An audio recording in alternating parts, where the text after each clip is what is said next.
আসসালামু আলাইকুম, আমি শিউলি বলছি। চলে আসলাম নতুন আরেকটি ভিডিও নিয়ে। হঠাৎ করে মোমো খেতে ইচ্ছা করলো, তাই চলে আসলাম মোমো বানানোর জন্য। আর মোমো আসলে খেতে খুবই ভালো লাগে, কিন্তু ওরে বাপরে, রান্না করতে বহুত ঝামেলা। এটা রেডি করতে গেলে অনেক কিছু করতে হয়। প্রথমে তো ভাবছিলাম জাস্ট একটু মাংসের কিমা করবো, দিব, হয়ে যাবে আর কি, কিন্তু না, অনেক কষ্ট। যাই হোক, এখানে আমি আগে ব্লেন্ডারে মাংসটা কিমা করে নিয়েছিলাম একদমই। তারপর আদা রসুন বাটা, গোলমরিচ, তারপর এখানে সয়া সস আর বেশি করে পেঁয়াজ দিয়ে দিয়েছিলাম। দেওয়ার পরে আর এখানে একটু আরেকটা জিনিস দিব, সেটা লবণ তো স্বাদ মতো দিয়েই দিলাম। তারপর এখানে কাঁচামরিচটা দিয়ে দেবো। আগেই আমি ভালোভাবে চটকাই নিচ্ছি। এটাকে ভালোভাবে চটকাই নিয়ে সুন্দর করে মিক্স করে নেব। দেওয়ার পরে তারপরে আমি কিছু আলু সিদ্ধ করে রাখছিলাম কয়েকটা, আমি এর মধ্যে আলুও দিব। আর আলুটা এই কারণে দিলাম, কারণ এখানে অনেক করে মোমো করবার আলুটা দিলেও অনেক মজা হয়, ভালো লাগে।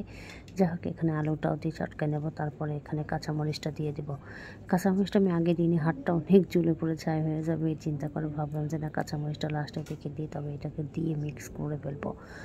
ভালোভাবে করে নাড়াচাড়া করে, অনেকভাবে নাড়াচাড়া করে একদম মিক্স করে এটাকে কিছুক্ষণের জন্য রেখে দেব।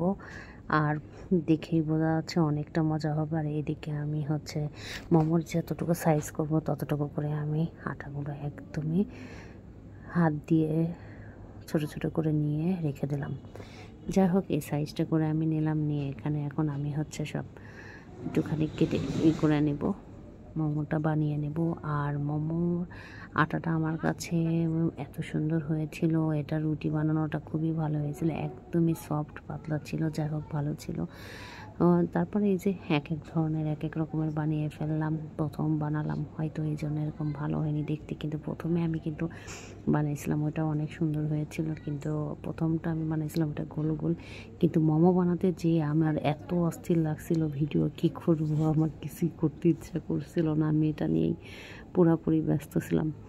তারপরে এই যে আমি এইভাবে সিদ্ধ করব, আমার কাছে ওই মোমো বানানোর এটা একদমই কাছে ছিল না, তার জন্য ভাবলাম যে এটাতে অনেক কয়টা হবে, অতি তাড়াতাড়ি হয়ে যাচ্ছিল, খুবই সুন্দরভাবে সিদ্ধ হয়েছিল এবং অনেক মজার ছিল। আর মোমোর যে সসটা সেটাও আমি বাসায় বানিয়ে নিয়েছিলাম, আরও দুটো সস ছিল বাসায়, ওটা দিয়েই খেয়ে ফেললাম।